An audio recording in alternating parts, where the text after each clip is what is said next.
Okay class, अस्सलाम वालेकुम। वालेकुम अस्सलाम मैम। कैसे हो आप लोग? मैम अल्लाह का शुक्र, आपसे। ठीक ठाक। अच्छा, ये हो रही है स्क्रीन शेयरिंग आपको? Yes ma'am. अच्छा चलो ठीक है, इसको हम स्टार्ट कर लेते हैं। फिर इसके बाद जो है वो हमारा, अगर हमें कुछ ना समझ आ रही होगी तो हम इसका बोर्ड का यूज भी कर लेंगे, ठीक है।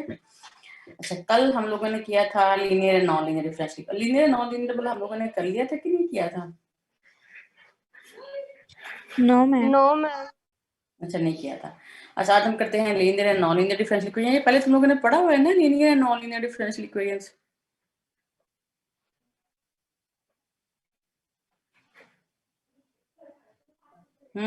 यस और नो? जी मैम। आता है यस लीनियर मैम, पढ़ा हुआ है, इक्वेशन, मेरा ख्याल 4th या 3rd में पढ़ा था। जिसमें तुम लोगों ने एसएम यूसुफ की बुक से डिफरेंशियल इक्वेशंस की थी। जी मैम। तो क्या होती है लीनियर डिफरेंशियल इक्वेशन?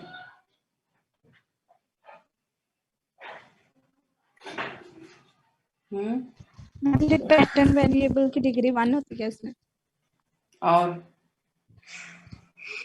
और y का प्रोडक्ट नहीं होता उसका। और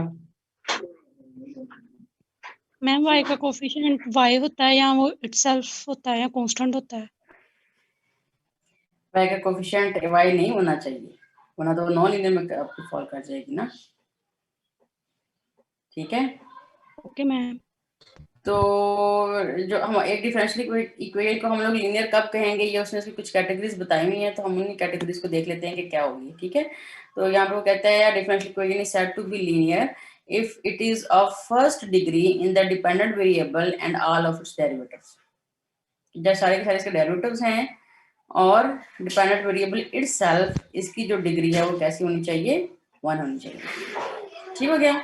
सेकंड कैटेगरी वो कहता है the coefficients of the dependent variable and its derivative are either constants or functions only of the independent variable.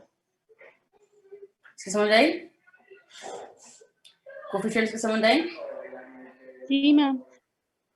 तो अब उसने जो है वो एग्जांपल बताई हुई है कि 1 2 3 4 7 एंड 8 मैम जो है वो हमारे स्क्रीन पास शो हो रही? स्क्रीन शो नहीं हो रही। नो। ओह, चलो मैं दोबारा करती हूँ।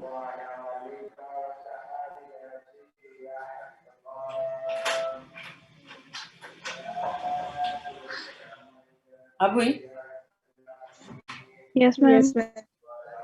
क्या नजर आ रहा है इसमें आपको? Linear and non linear. हाँ, तो इसमें जो है वो आपके पास, अब यहाँ से देखो उसने एग्जांपल जो ऊपर दी हुई है उसके अंदर जो ओनली 5 एंड 6 हैं नॉन लीनियर हैं, बाकी सारी की सारी लीनियर हैं। इनको देख लो, 5 एंड 6। तो ये नॉन लीनियर क्यों है भला?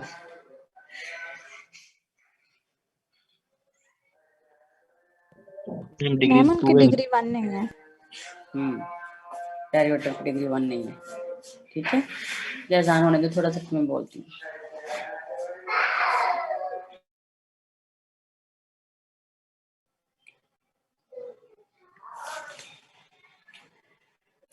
नजर आई? कुछ एग्जांपल्स नजर आ रहे?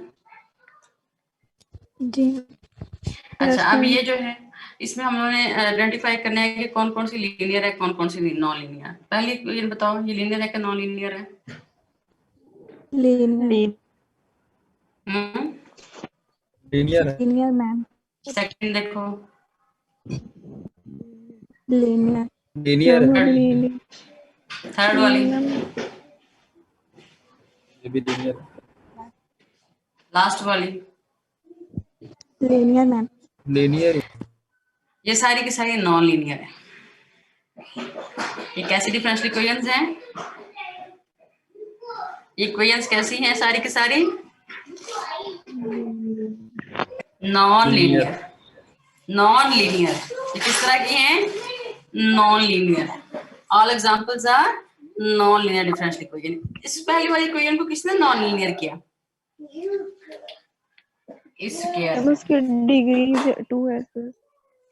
ठीक है, जो डेरिवेटिव आपको नजर आ रहा है उसकी डिग्री क्या नजर आ रही है आपको? More than 1। ठीक है, तो पहले वाली एग्जांपल जो है उसको किसने नॉन लीनियर किया है? इसको ने नॉन लीनियर किया। अच्छा, ये कैसी है? ये भी नॉन लीनियर है। इसको किसने नॉन लीनियर किया? डिपेंडेंट की पावर 2। हाँ, डिपेंडेंट वेरिएबल, जो हमारा डिपेंडेंट वेरिएबल आ रहा है उसकी यहाँ पे जो पावर है वो आपकी मोर देन 1 है। ठीक हो गया। अच्छा, इसको किसने नॉन लीनियर किया? इस प्रोडक्ट ने। मैं प्रोडक्ट सही, तो प्रोडक्ट में क्या आ रहा है? जो डेरिवेटिव है उसके साथ आपको क्या नजर आ रहा है? डिपेंडेंट वेरिएबल नजर आ रहा है। ठीक हो गया। अच्छा, इसको किसने नॉन लीनियर किया? इस प्रोडक्ट में। डिपेंडेंट वेरिएबल का अपने किसी भी फंक्शन के साथ प्रोडक्ट नहीं होना चाहिए। ठीक है, और इस लास्ट वाली को किसने नॉन लीनियर किया?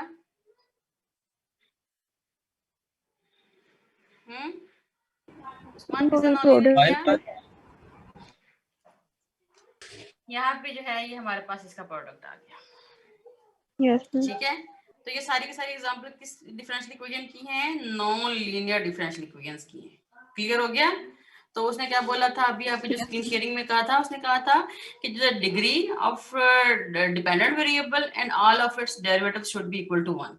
लेकिन क्या है कि ये जो डिपेंडेंट वेरिएबल है यहाँ पे इसकी डिग्री 2 आ गई, और यहाँ पे टॉप पे क्या हुआ कि जो उसका डेरिवेटिव है उसकी डिग्री 2 आ गई, मतलब मोर देन 1 आ गई। अच्छा, इनको किसने नॉन लीनियर किया? बिकॉज डिपेंडेंट वेरिएबल के अपने डेरिवेटिव के साथ प्रोडक्ट आ गई, या उसके साथ डेरिवेटिव के साथ प्रोडक्ट आ जाए, या अपने किसी फंक्शन के साथ प्रोडक्ट आ जाए, तो तब भी वो हमारे नॉन लीनियर रहेगी। ठीक है, इसको किसने नॉन लीनियर किया? हमारे पास अब ये एक फंक्शन है y का जो आपके डेरिवेटिव के साथ आ रहा है, इसलिए इसको इसने नॉन लीनियर किया। ठीक है ना। तो अब ये सारी की सारी इक्वेशन कैसे लीनियर में कन्वर्ट हो जाएगी? अगर मैं यहाँ पे इसकी डिग्री को खत्म कर दूं, ये 1 डिग्री हो जाएगी, ये भी लीनियर हो गई। अगर मैं यहाँ से इसको खत्म कर दूं, ये भी लीनियर हो गई। अगर सपोज दैट मैं इसको यहाँ से x को खत्म कर दूं, y को खत्म कर दूं, मैं यहाँ पे अगर x लिख दूं, ठीक हो गया, तो ये भी लीनियर होगी। और अगर मैं यहाँ पे इस y की जगह पे x कर दूं, ये भी लीनियर होगी। अगर मैं साइन y की जगह पे साइन x लिख दूं, तो ये सारी की सारी जो एग्जांपल्स हैं, these are all the examples of linear differential equations. किसकी एग्जांपल्स हैं? Examples of linear differential equation. हो गया क्लियर? अच्छा, अब लीनियर से आगे आपका आएगा homogeneous and non homogeneous differential equation. तो मैं उसको, चूंकि वो टॉपिक से रिलेटेड है, फिर मैं उसको बोर्ड पर समझा देती हूँ, फिर बाद में हम इसकी स्क्रीन शेयरिंग दोबारा शुरू कर देंगे ना। अगर मैं स्क्रीन शेयरिंग भी साथ करती हूँ तो फिर वो स्क्रीन ये छोटी नजर आती है, बोर्ड वाली स्क्रीन, तो इसलिए फिर मैंने उसको स्टॉप किया, लेकिन अगेन हम उसको रिज्यूम कर लेंगे। अच्छा, इसके बाद अगले वाला टॉपिक किसका है आपका? Homogeneous and non homogeneous differential equations. अब चूंकि आप लोग ओडीज पढ़ रहे हो, इसलिए मैं सारी एग्जांपल्स आपकी ओडीज की लिखी हुई हैं, ऑर्डिनरी डिफरेंशियल इक्वेशंस की। अच्छा, अब जो डिफरेंशियल इक्वेशन है, उस जो होमोजेनियस डिफरेंशियल इक्वेशन है, उसकी डेफिनेशन यहीं से स्टार्ट होती है। अ लीनियर डिफरेंशियल इक्वेशन कहां से स्टार्ट होती है? A linear differential equation is said to be homogeneous if. अगली बात बाद में आती है। इसका मतलब क्या है कि अगर हमारे पास कोई इक्वेशन नॉन लीनियर है, तो इसका मतलब है कि वो होमोजेनियस भी नहीं होगी, फिर वो नॉन होमोजेनियस की कैटेगरी में चली जाएगी ना। सही हो गया। अच्छा, अब क्या है कि होमोजेनियस इक्वेशन की डेफिनेशन में क्या? Linear differential equation is said to be homogeneous if all the terms of the differential equation are either the dependent variable or its derivative। बस बात फॉलो कर ली कि सारी की सारी टर्म्स क्या होंगी? या तो डिपेंडेंट वेरिएबल होंगी या उसका डेरिवेटिव होगा। इसके अलावा अगर वो आपका ये कैटेगरी नहीं बनती, इसका मतलब है कि वो आपकी नॉन होमोजेनियस में फॉल कर जाएगी। अच्छा, पहली एग्जांपल देखो, ये सारी लीनियर तो है, पहले ये हमारी लीनियर, हमने इनको बना लिया हुआ है। अब मुझे बताओ, जो पहले वाली इक्वेशन है, ये होमोजेनियस है कि नॉन होमोजेनियस है? फर्स्ट एग्जांपल, आपका सीआर कौन है? मैम होमोजेनियस की कंडीशन रिपीट कीजिए। अच्छा, दोबारा बोल देते हैं। रिपीट कर दे। अच्छा, homogeneous differential equation क्या होती है? A linear differential equation is said to be homogeneous if all the terms of the differential equation are either the dependent or the derivative। पहली बात क्या बोल ली? या तो डेरिवेटिव होंगी और the dependent variable itself। बात फॉलो कर लिया? क्लियर होगी डेफिनेशन? उस्मान, क्लियर हो गई? जी मैम। कि या तो वो कहते हैं कि डेरिवेटिव हो जाएंगी या वो क्या हो जाएंगी, डिपेंडेंट वेरिएबल हो जाएंगी। अब मुझे बताओ पहली वाली सम आप ही बताओ। फर्स्ट एग्जांपल जो है ये हमारी होमोजीनियस है कि नॉन होमोजीनियस है? मैम जो डिपेंडेंट है वो डेरिवेटिव भी है, तो हो हाँ, सकती है। हो नहीं सकती, ये है, ये क्या है, मैम होमोजीनियस है। मैम तो साथ भी कांस्टेंट भी आ सकता है कि ये प्लस माइनस हो सकता है कि कांस्टेंट के ऐसे ही आने चाहिए बस। मतलब उसमें मतलब मैम जैसे यानी कि y +3 या -3 हम ऐसे कर सकते थे कुछ के, ऐसे ही होना लाजमी है कि वो भी साथ आए, आ सकता वो है। कैटेगरीज देखो ना, अभी हम इसको कैटेगरीज आपके क्वेश्चन का आंसर भी मिलने लगे आपको। पहली ठीक है मैम। होमोजीनियस हो गई, पहली होमोजीनियस हो गई, ठीक है। सेकंड भी होमोजीनियस हो गई, थर्ड क्या हो गई, नॉन होमोजीनियस। इसको नॉन होमोजीनियस किसने किया? इसको नॉन होमोजीनियस किसने किया? मैम प्रोडक्ट ऑफ डिपेंडेंट और इंडिपेंडेंट आ गया। नो, इसको नॉन होमोजीनियस किसने किया? राइट हैंड साइड में जो राइट हैंड साइड पे आपका आ रहा है, उसने क्या बोला था? अभी मैं बुक की तरफ दोबारा वापस जाती हूँ बाद में, लेकिन पहले इसको समझ लो। तो इसको किसने नॉन होमोजीनियस किया? इस फैक्टर ने। उसने क्या कहा था? सारी की सारी टर्म्स या तो डेरिवेटिव पे कंसिस्ट कर रही होंगी या डिपेंडेंट वेरिएबल पे कर रही होंगी। अब डिपेंडेंट वेरिएबल पे देखो, उसके साथ इंडिपेंडेंट आ जाए कोई मसला नहीं है, उसके साथ कोई कांस्टेंट आ जाए कोई मसला नहीं है, ठीक है। लेकिन क्या है कि आपका ये कांस्टेंट आपको अलग नजर नहीं आना चाहिए। अच्छा, अब मुझे ये सेकंड वाली बताओ कैटेगरी। फोर्थ एग्जांपल, होमोजीनियस है कि नॉन होमोजीनियस है?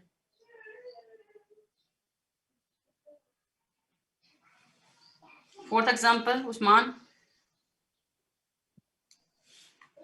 होमोजीनियस है कि नॉन होमोजीनियस? होमोजेनियस हो सकती है मैम। नहीं हो सकती, क्यों नहीं हो नो सकती? होगी मैम। इसको किसने किया नॉन होमोजीनियस? मैम फिर वो जो वेरिएबल नहीं आ रहा है डिपेंडेंट आ रही। वेरिएबल आ गया, इंडिपेंडेंट आ है। गया तो इंडिपेंडेंट अकेला नहीं नजर आना चाहिए, इंडिपेंडेंट आपका लोनली नजर नहीं आना चाहिए, अकेला नजर नहीं आना चाहिए, ठीक है। अब ये लास्ट वाली एग्जांपल जो है ये होमोजीनियस है कि नॉन होमोजीनियस है? ये भी नॉन होमोजीनियस। इसको किसने नॉन होमोजीनियस किया? वो इंडिपेंडेंट अकेला आ गया। नॉर्मली होता है। अकेला आ गया। अगर सपोज दैट आपको मैं कहूँ इनको क्या आप इनको होमोजीनियस में कन्वर्ट करें, तो होमोजीनियस में कन्वर्ट करने के लिए फिर आपको क्या करना पड़ेगा? इस इक्वेशन में इस फैक्टर की जगह पे साथ में लिखना पड़ेगा 9, कोई भी फंक्शन लिख दो, e की पावर y लिख दो, सही है, या x लिख दो 9y लिख दो, सही है। अच्छा, अब अगर मैं कहूँ आपको कि इसको होमोजीनियस में कन्वर्ट करें, तो आप इसको होमोजीनियस में कैसे कन्वर्ट करेंगे? मैम एक्स वाई कर देंगे। तो पाया लगा देंगे। शाबाश, x के साथ y लगा दो, या कोई भी इसका फंक्शन लगा दो y का, या इसका इवन का डेरिवेटिव लगा दो, ठीक है। अगर मैं ये कहती हूँ कि मैं इसको होमोजीनियस बनाओ, तो कैसे बनाओगे? या तो इसके साथ एक्स स्क्वायर ऐसे लिख दो, dy बाय dx, यस किसी भी मैम, ऑर्डर या का वाई लिख दो, को। या y लिख दो, या y का कोई भी फंक्शन लिख दो। Yes ma'am. बात बोलो कि होमोजीनियस और नॉन होमोजीनियस में क्या फर्क है? मतलब पहली लाइन उसने कह दी लीनियर, किसमें लीनियर होना तो मस्ट है। फिर लीनियर के आगे उसने क्या बोला है कि सारी टर्म्स हैं या तो आपकी डेरिवेटिव्स होंगी, जो डिपेंडेंट वेरिएबल का डेरिवेटिव है ना, जिस तरह से dy बाय dx डेरिवेटिव होंगी, या डिपेंडेंट वेरिएबल इटसेल्फ होगा, या उसका कोई फंक्शन होगा। अगर इसके अलावा कोई चीज आ जाती है, कोई कांस्टेंट आ जाता है नजर आपको, या कोई आपका इंडिपेंडेंट वेरिएबल अकेला पड़ा हुआ नजर आ जाता है, उसके साथ कुछ भी नहीं है, उसके साथ ये आ सकता है, मतलब x के साथ ये आ जाए, x ये आ जाए आपके पास 3x ऐसे आ जाए, तब भी ये नॉन होमोजीनियस रहेगी, ठीक है। क्यों रहेगी? बिकॉज इसके साथ जस्ट एक कांस्टेंट आ गया और साथ में इंडिपेंडेंट वेरिएबल आ गया। अगर इंडिपेंडेंट के साथ डिपेंडेंट वेरिएबल की प्रोडक्ट आ जाए, या उसके डेरिवेटिव की आ जाए, या उसके किसी फंक्शन की आ जाए, तो फिर वो हमारा होमोजीनियस में कन्वर्ट हो जाएगा। फातिमा, क्लियर हो गया? Yes ma'am. मैम अगर कांस्टेंट के साथ डिपेंडेंट हो तो फिर भी वो होमोजीनियस ही रहेगा। जैसे आपने कहा 9 के साथ हम y लगाएंगे तो वो फिर हमारा नॉन होमोजीनियस से होमोजीनियस हो जाएगा। हाँ, मतलब अगर आपके पास 9 के साथ y आ जाएगा, तो ये होमोजीनियस में कन्वर्ट हो जाएगा। ठीक हो गया मैम। क्लियर हो गया? तो मतलब क्या है कि आप जैसे हम लोगों ने पहले पढ़ा था कि अगर इज इक्वल टू 0 हो तो वो होमोजीनियस होती है, और अगर इज इक्वल टू 0 ना हो तो वो नॉन होमोजीनियस होती है। तो इसका मतलब ये हुआ कि हम हर नॉन होमोजीनियस इक्वेशन को होमोजीनियस में कन्वर्ट कर सकते हैं, उसके सारी टर्म को उठा के साइड पे ले जाएं और फिर हमारे पास इज इक्वल टू 0 आ जाए। सही हो गया ना? तो ये आपने इस तरह से नहीं याद रखना। किस तरह से याद रखना है कि all the terms should be either the derivative or the dependent variable itself. Clear हो गया? ये तो हमारे पास ऑर्डिनरी डिफरेंशियल इक्वेशन थी ना, इवन के पार्शियल डिफरेंशियल इक्वेशन में भी अगर सपोज दैट ऐसे डिफरेंशियल इक्वेशन आपके पास आ जाती है partial u over partial t और is equal to partial 2u over partial x square plus partial 2u by partial y square. एक एग्जांपल ये मैं दे दूं, अगर मैं ऐसे कह दूं आपको partial u by partial t is equal to partial 2u by partial x square plus partial 2u over partial y square plus u। और एक एग्जांपल मैं दे दूं partial u over partial t, एक जगह कैटेगरी ले रही हूँ ना, partial 2u by partial x square plus partial 2u by partial y square plus xy। अब मुझे बताओ इसमें से कौन कौन सी होमोजीनियस है, कौन कौन सी। पहले तो ये देखो कि क्या ये लीनियर है,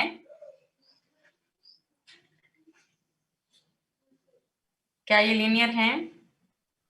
जी मैम। यस, ठीक है। जो आपका डेरिवेटिव्स आ रहे हैं सारे के सारे, उनके डिग्री भी 1 है, और जो आपका डिपेंडेंट वेरिएबल अगर कहीं नजर आ रहा है तो उसकी डिग्री भी 1 है। सही हो गया? अच्छा मुझे बताओ इसमें से कौन कौन सी होमोजीनियस है और कौन कौन सी नॉन होमोजीनियस है?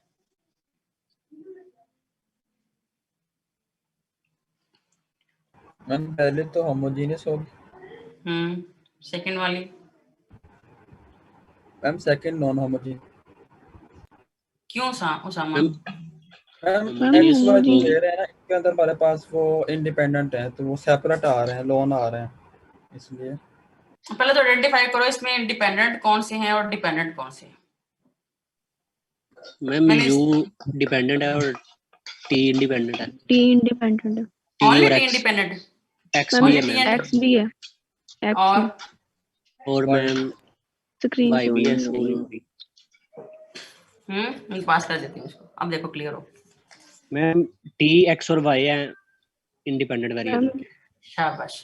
इसमें जो u है, u is only the dependent variable and t, x and y are the independent variables. ठीक हो गया? अब फर्स्ट एग्जांपल मैंने आपके सामने लिखी हुई है, दिस इज, ये सारी, ये तो पता चल गया कि ये सारी सारी हमारी लीनियर है। ठीक हो गया? और उसके बाद फिर आप लोगों ने देख लेना है कि क्या इनमें से होमोजीनियस कौन सी है, नॉन होमोजीनियस कौन सी है। अब देखो इसकी सारी जो टर्म्स हैं are either the derivatives, derivatives हैं ना, सारी की सारी डेरिवेटिव्स हैं। यस, यस मैम इसके अलावा कोई और टर्म नजर आ रही है, कोई कांस्टेंट टर्म नजर आ रही है? नो। No ma'am. ठीक नो है, मैम और कोई इसके अलावा अलग से कोई टर्म भी पड़ी हुई नजर नहीं आ रही है। अच्छा इसमें देखो ये आपके पास ये भी होमोजीनियस है। ये क्यों होमोजीनियस है? बिकॉज ये जो आपको टर्म नजर आ रही है ये u है, मतलब ये 4 नहीं है, ये क्या है? u। तो u क्या है? हमारा dependent variable. Yes ma'am dependent है। तो इसका मतलब क्या है कि मैंने क्या बोला था कि हर टर्म या तो डिपेंडेंट वेरिएबल होगी या उसका डेरिवेटिव होगी। ठीक है? अच्छा अब लास्ट एग्जांपल देखो, इसमें क्या है? डेरिवेटिव तो है लेकिन प्लस आपको क्या नजर आ रहा है? Plus homogeneous ma'am. X Y. X Y कैसे वेरिएबल्स हैं? इंडिपेंडेंट है। इंडिपेंडेंट है। तो वो इंडिपेंडेंट अकेले ही पड़े हुए हैं, उनके साथ कहीं आपको यू नजर आ रहा है या कोई डेरिवेटिव वगैरह नजर आ रहा है? No ma'am. नो, नजर नहीं आ रहा। इसका मतलब क्या हुआ कि ये हमारे पास जो है ये दोनों के दोनों होमोजीनियस तो ये और ये लास्ट वाली हमारी नॉन होमोजीनियस। इसको किस फैक्टर ने नॉन होमोजीनियस किया? Product of two independent product variables. Of हाँ एक्स एंड वाई। ठीक है।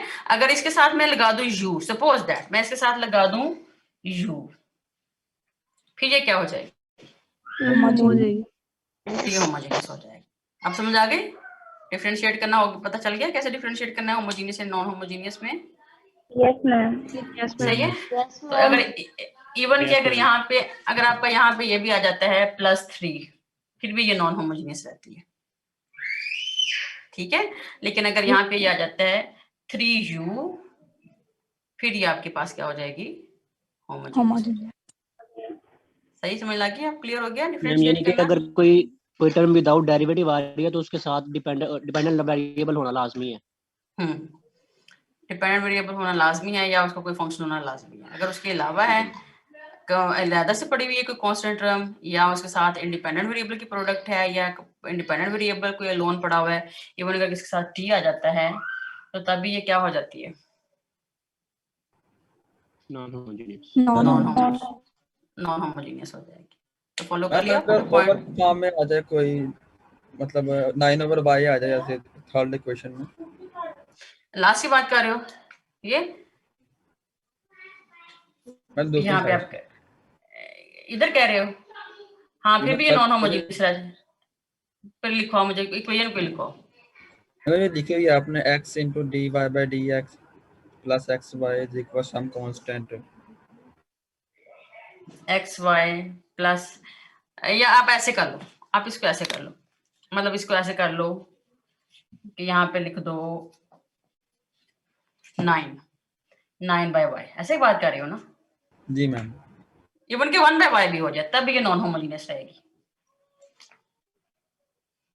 ठीक है, 1/y की फॉर्म में ये आ जाए, इवन के ये आपका y क्रॉस मल्टीप्लाई होके इनसाइड इसके साथ अगर 1/u आ जाए यस जी मैम, मैम, अगर by मैं u भी यही कहने लगी थी। हाँ अब देखो 1/u आ जाता है तो देखो इसका मतलब क्या बनता है, 1/u से मुराद क्या है, इसका मतलब है कि u तो क्रॉस मल्टीप्लाई होकर उधर चला गया, 1/u ऐसे आ गया। अच्छा u क्रॉस मल्टीप्लाई होकर कहाँ चला गया आपका, मैं पार्शियल यू और पार्शियल टी के साथ, इसके साथ भी चला गया, इवन और के इसके सबके साथ भी साथ चला भी। गया, इसके यस साथ भी मैम, चला गया, और जो है ये आपका अलग से प्लस आएगा। वन तो आप फिर ये फिर तो लीनियर आपकी नहीं वो रहेगी। लीनियर, फिर ये लीनियर ही नहीं रहेगी ना। जी मैम। जी ma'am, okay clear? Yes ma'am. Yes ma'am, even के अगर आपका ये भी आ जाता है ना यहाँ पे e⁻⁻u, तो फिर उसको भी देखना पड़ेगा हमें। ठीक है, मतलब होमोजेनियस और नॉन होमोजेनियस तो बात की बात, पहले तो हमें उसके देखना पड़ेगा कि ये लीनियर है भी कि नहीं है। हो गया क्लियर? तो नेगेटिव साइन को भी आप लोगों ने कंसिडर करना है, और आपने जो भी एग्जांपल्स हैं उस तरह के बना लेने। हो गया ना? कोई माइंड में और कोई कंफ्यूजन हो ताकि क्लियर हो जाए अभी? यस मैम, हो गया क्लियर। क्लियर हो गया, चलो ठीक है। अब हम दोबारा स्क्रीन शेयरिंग इसकी स्टार्ट कर देते हैं, और फिर हम देखते हैं कि हमारे पास जो नेक्स्ट उसने जो डेफिनेशन लिखी है वो क्या लिखी हुई है, और हमारे पास जो है ये शेयर या हो गया। नेक्स्ट अब देखो जरा, अब उसने जो एग्जांपल्स दी हुई हैं आपके सामने, इस एग्जांपल्स में क्या क्या है आपके पास। ये फर्स्ट एग्जांपल भी आपके पास लीनियर है, सेकंड भी लीनियर है, ठीक है, होमोजेनियस फिर हम बाद में देख लेते हैं। थर्ड वाली भी लीनियर है, फोर्थ वाली भी लीनियर है, फिफ्थ वाली हमारी नॉन लीनियर है, इसकी जो डिग्री की वजह से ना, y डबल डैश की डिग्री की वजह यस से। मैम, फिर हमारा 6 वाली भी नॉन लीनियर है, फिर आगे 7 और 8 तो लीनियर है। फिर अब इसके अंदर हम आइडेंटिफाई कर लेते हैं कि इसके अंदर हमारी कौन कौन सी होमोजीनियस है, कौन कौन सी नॉन होमोजीनियस है। अब फर्स्ट एंड मतलब 5 और 6 को तो हमने देखना ही नहीं है ना, क्योंकि वो लीनियर नहीं है, इसलिए उनकी होमोजीनियसनेस का कंसेप्ट ही नहीं होता पैदा। तो अब हमने देखना है इनको 5 और 6 के अलावा बाकी इक्वेशन को देखना है कि इसमें से कौन कौन सी होमोजीनियस है, कौन कौन सी नॉन होमोजीनियस है। ठीक है, अब देखो फर्स्ट इक्वेशन आपके पास क्या आ रही है, x + 5, ठीक है। मैम तो एक नॉन होमोजेनियस, शाबाश, ये नॉन होमोजेनियस आ गई। सेकंड वाली देखो जरा, ये जो dx है ना वो आपका लेफ्ट हैंड साइड पे डिनोमिनेटर में आ जाएगा, मतलब dy/dx = x + non 2y। Homogeneous, शाबाश, नॉन होमोजेनियस है। क्यों नॉन होमोजेनियस? इसको किसने नॉन होमोजेनियस किया होगा?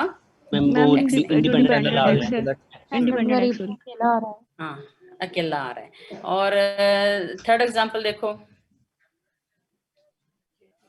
होमोजेनियस, मैम ये होमोजेनियस है, ये थर्ड होमोजेनियस है। फोर्थ वाली होमोजेनियस है। Non homogeneous. Homogeneous. Non homogeneous. Homogeneous. Non homogeneous, ma'am इसको नॉन नॉन किसने किया? होमोजेनियस, मैम वाई मैम किसने वो किया? साइड एक्स के पे साथ कांस्टेंट अकेला। dy/dx। एक्स के साथ प्रोडक्ट राजू की मसला नहीं है, इसको 3 ने किया। इसकी ठीक है, कांस्टेंट जो आपका अलग से आ रहा है। 5 और 6 को हमने डिस्कस ही नहीं करना। 7 वाली देखो, 7 वाले के अंदर पहले देखो आपको आइडेंटिफाई करना पड़ेगा कि इसमें डिपेंडेंट कौन सा है, इंडिपेंडेंट कौन सा है, बिकॉज ये हमारे पास डिफरेंशियल इक्वेशन है। हम डिपेंडेंट z है, इंडिपेंडेंट x और y। शाबाश, इंडिपेंडेंट x एंड y है। तो इसमें देखो कोई क्या कोई टर्म आपकी z के अलावा या z के डेरिवेटिव के अलावा नजर आ रही, अलग पड़ रही? No ma'am. तो 7 कैसी है? Homogeneous. होमोजेनियस। शाबाश। 8 वाली देखो जरा, 8 में पहले आइडेंटिफाई करो कि आपके डिपेंडेंट एंड इंडिपेंडेंट वेरिएबल्स कौन कौन से हैं। Dependent Z, dependent Y X, Y. independent, Z dependent. ठीक है, तो अब ये देखो इसमें कोई आपको अलग से कोई टर्म नजर आ रही है जी के अलावा जो अकेली पड़ी हुई है? वो इंडिपेंडेंट अकेले पड़े हुए हैं। जी मैम। हाँ, इसका X और मतलब Y. हाँ, तो इसका मतलब है 8 वाले भी नॉन No, होमोजेनियस। हो गया क्लियर? Yes, ma'am. अब हम चलते हैं हम इसकी डेफिनेशन की तरफ। थर्ड पेज है ये आपका, homogeneous and non homogeneous differential equation को कहते हैं a linear differential equation is said to be homogeneous if every term in the equation contains either the dependent variable or one of its derivative, otherwise it is said to be non homogeneous or inhomogeneous. तो उसने इसके example के तौर पे कहता है, for example equation 3 and 7 are homogeneous, जैसे भी हम लोगों ने इसको डिस्कस किया था, while all the other equations are non homogeneous. सही हो गया? तो ये 3 and 7 को दोबारा से देख लो। 3 and 7 किसकी वो बात कर रहा है? ये 3rd and 7th ये हमारी होमोजेनियस हैं, बाकी इसके अलावा सारी की सारी हमारी नॉन होमोजेनियस या इनहोमोजेनियस है। हो गया कॉन्सेप्ट क्लियर? कभी भूलेगा तो नहीं ना? इंशाल्लाह। क्योंकि हम एमफिल के वाइवास हो रहे थे और स्टूडेंट्स ने पीडीएस के ऊपर या उन्होंने अपनी फ्लूइड मैकेनिक्स के ऊपर रिसर्च की हुई थी और उसमें ये सारी डिफरेंशियल इक्वेशंस इन्वॉल्व थी। तो वो एग्जामिनर जो पंजाब यूनिवर्सिटी से आए थे, डॉक्टर शरीफ, वो उनसे linear and non linear, homogeneous and non homogeneous, order, degrees के बारे में क्वेश्चन कर रहे थे और स्टूडेंट्स को आ नहीं रहे थे और हमें इंसल्ट फील हो रही थी कि हमारे स्टूडेंट्स, हालांकि ये हम बेसिक्स इनके सेमेस्टर्स हैं, तो कॉन्सेप्ट इन्होंने भुला दिए हमें। सही है ना? तो ये मैं नहीं कहती कि आपको सारे का सारा डिटेल्स न्यूमेरिकल एनालिसिस के या रियल एनालिसिस के सारे डिटेल्स थ्योरम रटे लगे होने चाहिए, लेकिन जो आपके बेसिक कंसेप्ट है उनका तो पता होना चाहिए ना। आपको पता होना चाहिए कि -4 बड़ा है कि -2 बड़ा है। ठीक है ना? ये छोटी छोटी चीजें हैं, ये आपकी बेसिक्स हैं, तो इन बेसिक्स को कभी नहीं छोड़ना आपने, चाहे आप लोग एमफिल कर लो, पीएचडी कर लो या पोस्ट डॉक कर लो, तो लेकिन ये बेसिक्स चीजें आपको आनी चाहिए। क्लियर है ना? अच्छा, नेक्स्ट आपका आ जाता है solution. Clear? Okay, solution of a differential equation, वो कहते हैं सोल्यूशन और integral of a differential equation is a relation between the variables not involving any derivatives such that this relation and the derivatives obtained from it satisfies the given differential equation. उसने example दी है y is equal to a cos of x plus b sin of x। कहता है ये solution किसका है? Is the solution of the differential equation d2y by dx के plus y is equal to 0। इस तरह के सोल्यूशन आप लोगों को निकालने आते हैं ना? मतलब हमने तो निकाला होगा ना इसका कैरेक्टरिस्टिक इक्वेशन लिख के, D square plus 1 is equal to 0 करके, और फिर D is equal to plus minus iota आ गया, फिर आपने इसका सोल्यूशन लिख दिया। ऐसे किया होगा ना? और ये होमोजेनियस इक्वेशन है। तो उसने क्या किया, जस्ट उसने उसकी जो है वो एक दफा उसने इसकी dy बाई डी एक्स लिख दिया। कहता है बिकॉज अगर हम इसका एक डेरिवेटिव ले लेते हैं सोल्यूशन का, तो वो क्या आ जाता है हमारे पास -a sin x plus b cos x, और अगर डबल डेरिवेटिव ले लेते हैं तो हमारे पास क्या आ जाता है -a cos x minus b sin x। तो जब वो कहते हैं कि हम लोग इसको ऐड करते हैं d2y बाई डी एक्स के को y के साथ, तो हमारे पास जो है वो किसके बराबर आ जाता है? Solution is equal to 0। तो मतलब यहाँ पे वो कहना क्या चाह रहा है सोल्यूशन के लिए, वो मतलब उसकी कंसेप्ट क्या है यहाँ पे? हम किस एक्सप्रेशन को कहेंगे कि वो किस डिफरेंशियल इक्वेशन का सोल्यूशन है कि नहीं है?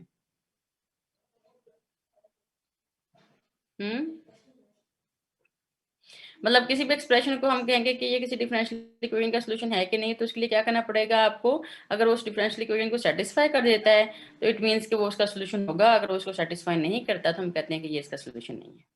सिंपल सी बात। ठीक है, मतलब इस स्टेज पे अभी आप लोगों को तो पहले पता चल गया होगा कि सोल्यूशन कैसे निकालना है डिफरेंशियल इक्वेशन के, चाहे वो फर्स्ट ऑर्डर हो चाहे सेकंड ऑर्डर हो, हम लोगों ने सोल्यूशन कैसे निकालना है ये सारा तुम लोगों ने फोर्थ सेमेस्टर में सीखा हुआ है ना? Yes, ma'am. जी मैम। हाँ, तो ये जो d2y बाई डी एक्स के plus y is equal to 0 है, अगर ये सोल्यूशन ना दिया होता, मतलब यहाँ तक इसका होता, जस्ट ये पहले वाली लाइन ना लिखी होती, तो आप इसका सोल्यूशन निकाल सकते थे ना कि y is equal to a cos of x plus b sin of x। Yes, आप इसका ma'am. सोल्यूशन जो है निकाल सकते थे। अब अगर एक्सप्रेशन दिया हो एमसीक्यू, क्योंकि आजकल एमसीक्यू ही आ रहे हैं, तो अगर हम स्टूडेंट्स कहते हैं कि किसी भी डिफरेंशियल इक्वेशन का सोल्यूशन चेक करने का तरीका क्या होगा, तो आपने कैसे करना है, देख लेना है कि उस डिफरेंशियल इक्वेशन का ऑर्डर क्या है, जिस ऑर्डर की होगी आपने उस एक्सप्रेशन को उस ऑर्डर तक डिफरेंशिएट कर लेना है, फिर आपने जो है वो इसको जो आपको गिवन डिफरेंशियल इक्वेशन होगी उसके अंदर आपने पुट करके देख लेना है। अगर तो उसको सेटिस्फाई कर गई तो इट मीन्स कि ये इसका सोल्यूशन होगा, अगर वो सेटिस्फाई नहीं की तो इसका मतलब उसका सोल्यूशन नहीं है। तो इट मीन्स कि आपको सेटिस्फाई करवाने के लिए क्या करना पड़ेगा, y को डबल डेरिवेटिव लेना पड़ेगा, और डबल डेरिवेटिव के अंदर आपको क्या ऐड करना पड़ेगा, ये y, और अगर ये आंसर आपका इज इक्वल टू 0 आ गया तो इट मींस कि ये इसका सोल्यूशन है। सिंपल से उसने ये आपको स्ट्रेटेजी बताई है, ठीक हो गया ना। तो एक दफा उसने ये आपके y का डेरिवेटिव लिया तो आप पहली दफा आ गया minus a sin x plus b cos x, और जब अगेन डेरिवेटिव लिया तो आपके पास आ गया minus a cos x minus b sin x। इसको जब उसने y के अंदर ऐड किया, ये जो y आपके पास ऊपर सोल्यूशन उसने दिया हुआ है ना, जब उसने इसको कहा है कि इसका सोल्यूशन है, तो फिर आप लोगों ने इसके अंदर पुट कर लेना, और आंसर अगर आपका 0 आ गया तो आपका ये सेटिस्फाई कर गया। अच्छा, जरूरी नहीं होता कि 0 आए, इट मीन्स कि हमें ये चेक करना होता है कि क्या लेफ्ट हैंड साइड के अंदर हम जब उसको पुट करते हैं तो वो राइट हैंड साइड के इक्वल आ जाता है, या अगर राइट हैंड साइड के इक्वल पुट करें तो क्या वो लेफ्ट हैंड साइड के इक्वल आ जाता है। तो अब तो क्योंकि यहाँ पे 0 दिया हुआ है, इसलिए यहाँ पे जो है वो हम लोग इसको 0 को तो नहीं ले सकते, तो हमें इसके लेफ्ट हैंड साइड को लेना पड़ेगा, सही है ना। अच्छा, अब ये जो सोल्यूशन लिखा हुआ है आपके पास y is equal to a cos x plus b sin x, इसमें a और b क्या है आपके,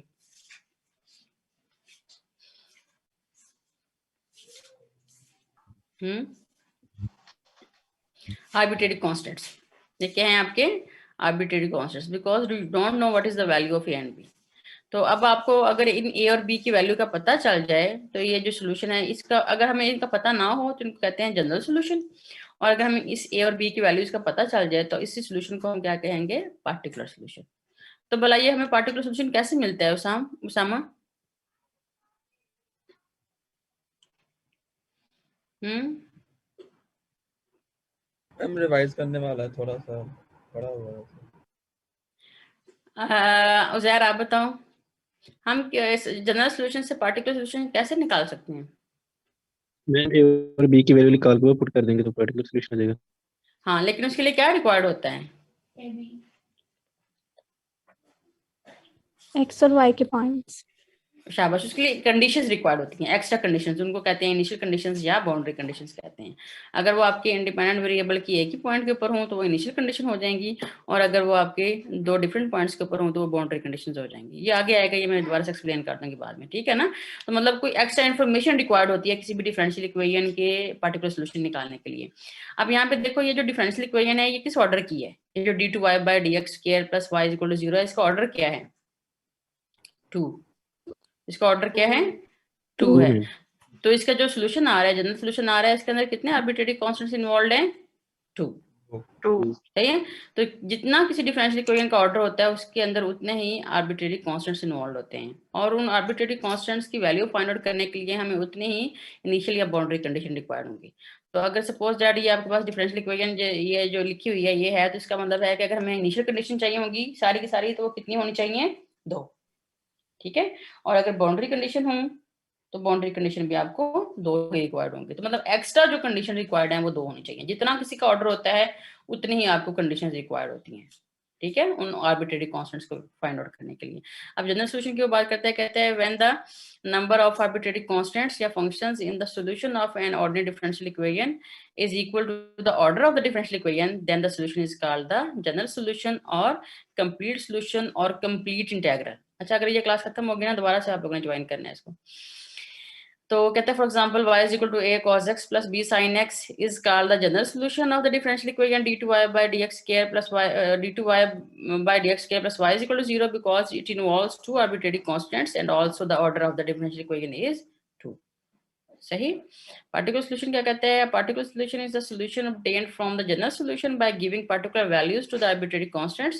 It is also called a particular integral. For example, y is equal to 4 cos x plus 5 sin x.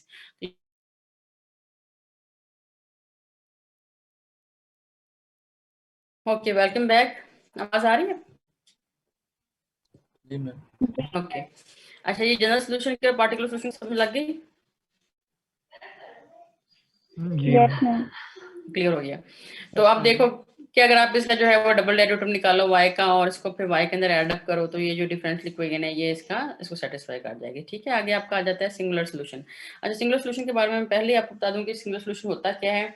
Singular solution ये यहाँ पे तो आप लोगों ने इसमें टेक्निक लगाई ना, आपको पता है कि d2y/dx² plus y is equal to 0 को आपने सॉल्व किया, आपने इसकी कैरेक्टरिस्टिक इक्वेशन लिखी, फिर आपने उसका जो डिस्क्रिमिनेंट था उसको वहां से सॉरी डिस्क्रिमिनेंट कह रही हूँ, आपने जो इसका इफेक्ट आया था f ऑफ d इसको 0 के इक्वल पुट किया, मतलब d² plus 1 is equal to 0 put किया, वहां से d is equal to plus minus iota आ गया आपका, फिर आपने इसको कॉज और साइन के फॉर्म में लिख लिया, ठीक है ना, ऐसे किया ना आपने जब सोल्यूशन निकाले होंगे आपको।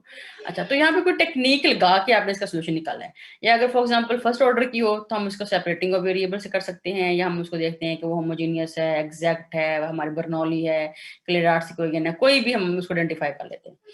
और हमने ये भी कहा है कि उसको सॉल्व करके अगर वो एक्सप्रेशन उसको सेटिस्फाई करता हो तो वो उसका सोल्यूशन है, ठीक है ना। अच्छा, लेकिन अगर हम कोई टेक्निक लगाए बगैर ही कोई एक्सप्रेशन लिखें और वो किसी डिफरेंशियल इक्वेशन को सेटिस्फाई कर जाए, तो फिर वो क्या होगा उसका, क्या वो उसका सोल्यूशन होगा कि नहीं होगा?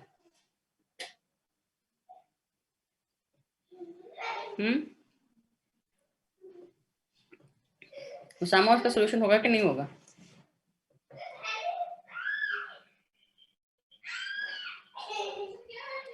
गर्ल्स में से बताए कोई मुझे। उज़ैर आप बताओ। मैम जब वो सेटिस्फाई कर रहा है तो फिर सोल्यूशन होगा। फिर तो सोल्यूशन होगा, तो फिर उसको हम फिर उसको किस तरह का सोल्यूशन कहेंगे हम लोग? मतलब वो हमने कोई टेक्निक से नहीं इसको निकाला, हमने उसको किसी सेपरेटिंग वेरिएबल से नहीं निकाला, हमने उसको किसी भी टेक्निक नहीं लगाई, हमने उसको कैरेक्टरिस्टिक की नहीं लिखी, हमने कोई फॉर्मूला नहीं लगाया, तो फिर वो जो सोल्यूशन होगा वो सेटिस्फाई तो करेगा उसको ना, तो सोल्यूशन तो होगा वो। फिर उसका नाम क्या होता है? Singular solution. उसका नाम क्या होता है? Singular solution. उसका नाम क्या होता है? Singular solution. ये जो 1.12 है ना आपका टॉपिक, उसने कहा है अ singular solution is a solution which exists but can not be obtained from the general solution. मतलब जनरल सोल्यूशन से पार्टिकुलर सोल्यूशन कैसे निकला? हमने वहां पे आर्बिट्रेरी कांस्टेंट्स की वैल्यू असाइन की, वो भी कोई जो कंडीशन होंगी एक्स्ट्रा, वो अभी उन कंडीशन का जिक्र नहीं है, इसलिए फिर मैं अभी उनको ज्यादा डिटेल में नहीं बता रही, ठीक है ना।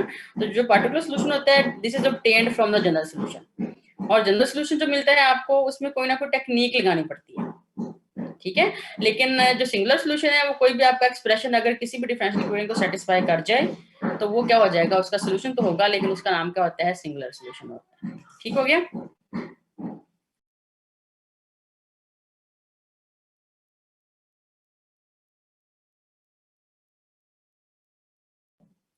अच्छा चलो, कहता है singular solution is a solution which exists but cannot be obtained from the general solution. For example, as we can be seen by substitution that y is equal to cx minus c square is a general solution of the differential equation y dash square minus x y dash plus y is equal to 0। इसमें put करके देख लेना, मतलब इसमें क्या क्या required है आपको, एक डेरिवेटिव ले लेना है इसका और इस डिफरेंशियल इक्वेशन में पुट करना, ये y dash square minus x y dash plus y is equal to 0, तो ये आपका आंसर 0 के बराबर आना चाहिए। कहता है this solution represents a family of straight lines, one line for each c।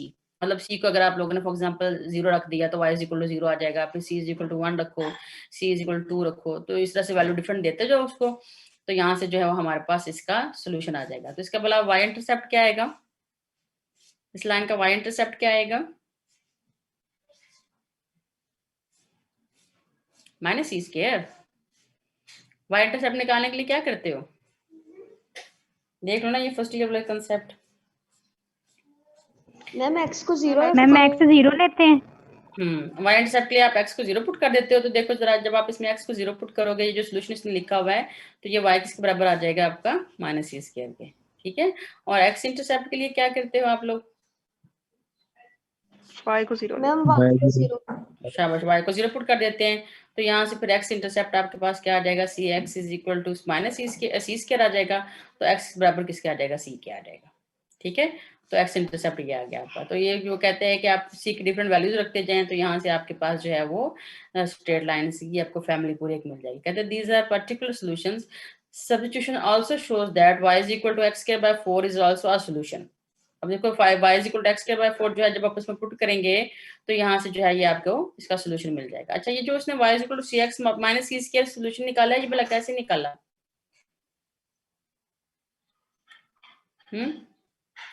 ये y डैश का square minus x y dash plus y is equal to 0, यहाँ से ये y is equal to c x minus C square solution कैसे निकाला? कुछ idea है?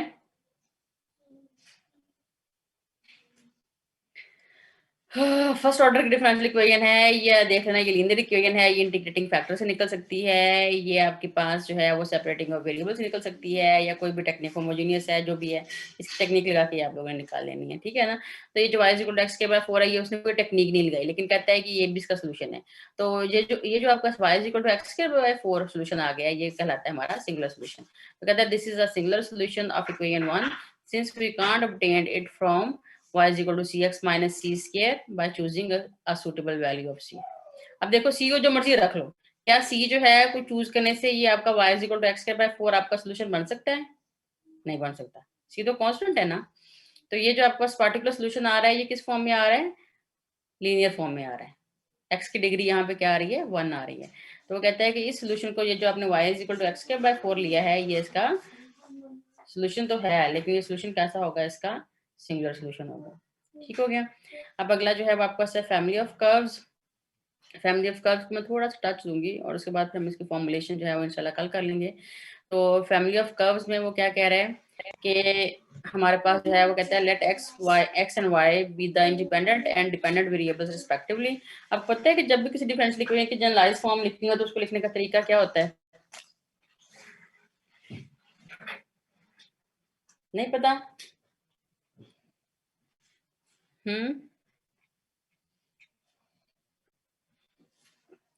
इसको हमने एफ की फॉर्म में लिखना होता है। एफ ऑफ, सबसे पहले क्या आ जाते हैं हमारे? इंडिपेंडेंट वेरिएबल आ जाते हैं। अगर एक है तो एक आ जाएगा, अगर दो हैं तो जितने भी होंगे वो आ जाएंगे स्टार्ट में। फिर डिपेंडेंट वेरिएबल आ जाता है, फिर अगर उसके अंदर कोई कांस्टेंट इन्वॉल्व है तो वो कांस्टेंट आ जाता है। तो ये जो आपकी F of x Y C is equal to 0 है, ये हमारी है one parameter family of curves. इसका नाम क्या है? One parameter family of curves. तो one parameter family of curves में क्या क्या आ जाता है? आपका सर्कल आ जाता है, ठीक है, और क्या आ जाता है? पैराबोला, है ना। अगर आपकी वो ओरिजिन में से पास करती हुई इक्वेशन है ना। वैसे तो ये जो सर्कल है ये भी हमारे पास one parabolic family of curves नहीं हो सकता, लेकिन ये कब आपका one parabolic family of curve हो सकता है? वन पैरामीटर, सॉरी पैराबोलिक बोली, parameter. One parameter family of curves कब हो सकता है आपका सर्कल, फातिमा? अगर ओरिजिन से पास ना हो जाए, अगर ये ओरिजिन से पास कर जाए, अगर ये ओरिजिन से पास कर जाए तो ये क्या होता है? हमारा one parameter family of curve होता है। अगर ये ओरिजिन से पास ना कर रहा हो, इसके ओरिजिन कहीं और जगह पे हो, मतलब एच और के आपके आ रहे हो उसके अंदर ना, X minus H square plus Y minus K square is equal to are square, तो ये फिर कितने पैरामीटर फैमिली ऑफ कर्व हो जाएगा? कितने आपके पैरामीटर्स के अंदर आ गए? 3, एच के एंड आर। सही है। तो ये इसने एग्जांपल लिखी है, f x Y C is equal to 0 कंटेनिंग one arbitrary constant c represents a family of curve. और for example, like where x square plus y square is equal to a square, where a is arbitrary, it represents a family of circles with center at the origin and radius a. Similarly, the equation f x y a b is equal to 0 containing two arbitrary constants a and b also represents a family of curves. We often say that it is a two parameter family of curves. For example, the equation y is equal to mx plus c. इसके अंदर कौन कौन से constants आ रहे हैं? एक तो इसकी स्लोप आपकी आ रही है और एक इसका जो है वो c intercept, y intercept आ रहे हैं ना। where m and c are arbitrary constants represents a two parameter family of straight lines having slope m and intercept c on the y axis। ठीक हो गया। तो one parameter family of curve क्या होगा? Simple जो हम लोग एक लेमैन की फॉर्म में कहते हैं, उस्मान क्या होगा वो?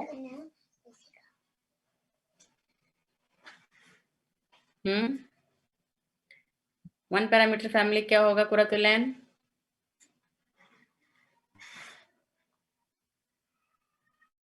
नहीं बोलना नहीं, आवाज नहीं आनी मैडम की। हजार बच्चे आप बताओ। क्लियर नहीं हुआ ये बोलो। क्लियर नहीं हुआ? किसी भी हमारे पास एक्सप्रेशन के अंदर अगर आपके पास एक उसके अंदर कांस्टेंट आ रहा है तो वो one parameter family of curve हो जाएगा।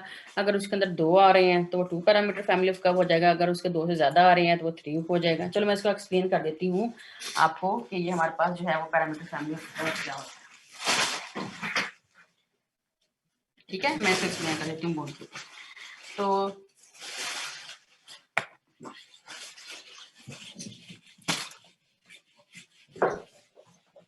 टॉपिक है हमारा फैमिली ऑफ कर्व्स। ये तुम लोगों ने डिफरेंशियल इक्वेशन के अंदर जब वो किए थे ना आप लोगों ने, इसके अंदर वो सिंगुलर सॉल्यूशंस वगैरह डिस्कस किए थे, उसमें भी ये आया था। लेकिन चलो मैं इसकी स्क्रीन की शेयरिंग साथ रखती हूँ, साथ में इसकी मैं वीडियो भी ऑन कर लेती हूँ। One parameter family of curves, ठीक है। अच्छा अब क्या है कि one parameter family of curves. अच्छा अगर मैं ये क्यों लिख देती हूँ x square plus y square is equal to are square.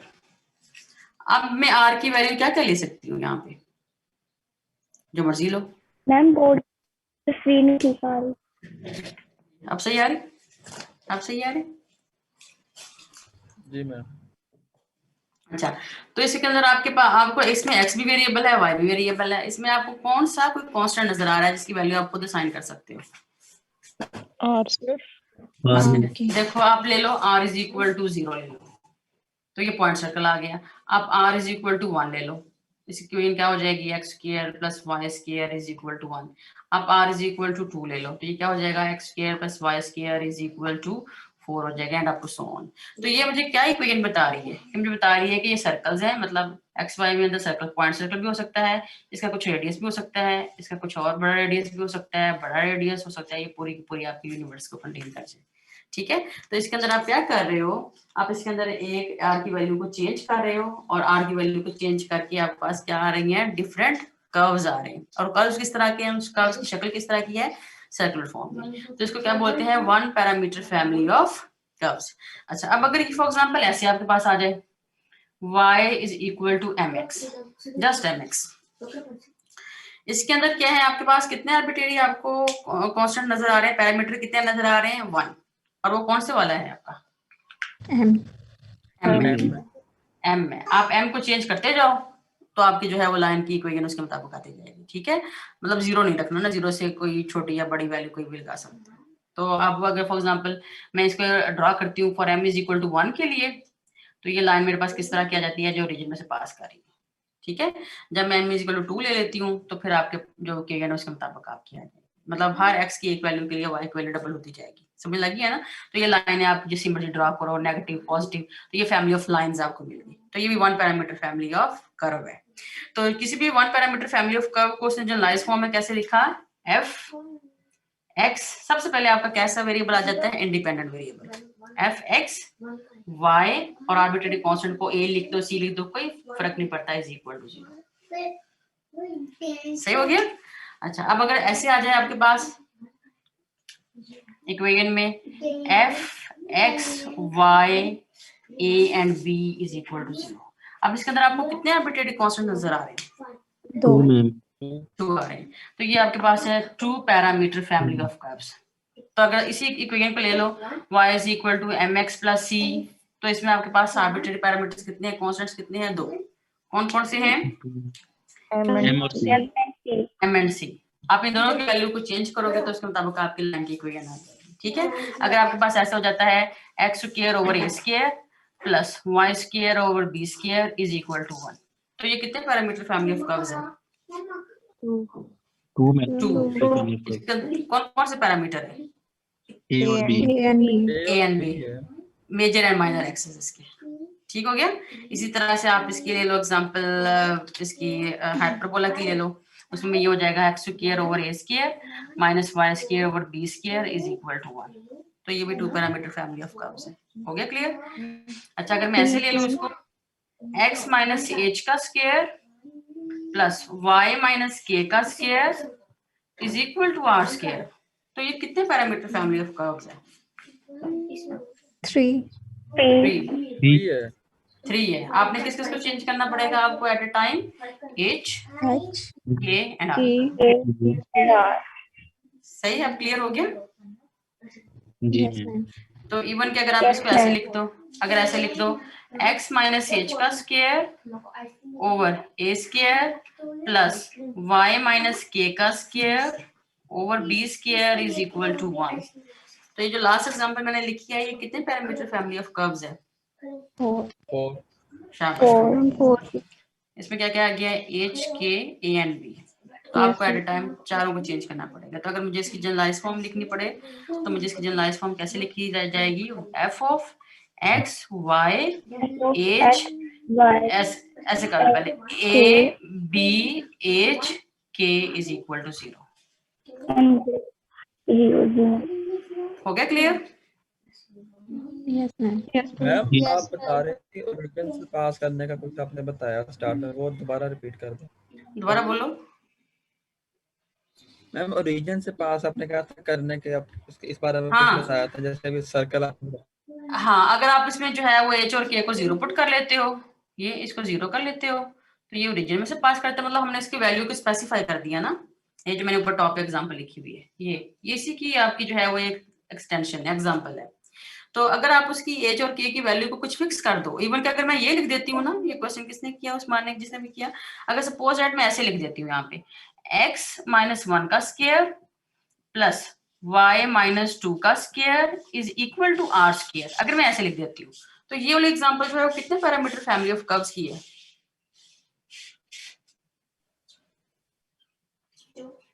1 2 शाबाश, 1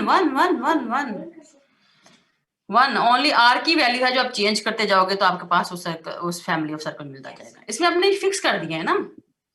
अगर h और k को जनरलाइज फॉर्म में रखते हो, जैसे h